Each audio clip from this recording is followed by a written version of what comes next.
Motorise controlling. হ্যাঁ, যদি এটা হচ্ছে মোটরাইজের টর্ক সিস্টেম, রয়েছে ওপেন টর্ক আর রয়েছে ক্লোজ টর্ক। এখানে দুইটা ক্লোজ লিমিট, এখানে দুইটা ওপেন লিমিট, যে কোনো একটা কাজ করলে হবে।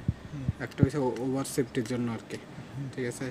তো যখন হইতেছে যে আমরা যদি এখান থেকে ক্যালিব্রেশন করি, এখান থেকে ক্যালিব্রেশন করলে সর্বপ্রথম হইতেছে যে এটা আমার লক করতে হবে। লক করবো কীভাবে? যদি আমি ক্লোজে কাজ করতে চাই তাহলে এটা আমার লক করতে হবে ওপেনের দিকে, এইভাবে এদিকে হবে, তখন আমার ওপেনের দিকে ঘোরাতে হবে যাতে আমি ক্লোজে কাজ করি। তারপরে হচ্ছে ক্লোজের এই লিমিট, এটা ঘুরায় ঘুরায় হইতেছে আমি এটা ঘুরাই হয় বাড়ায় কমে আমি লিমিট ধরাবো এবং হইতেছে এই ডাডি ক্লোজ করব। ক্লোজ করা অবস্থায় এটা লিমিট ধরবে, এটা চেক করে নেব।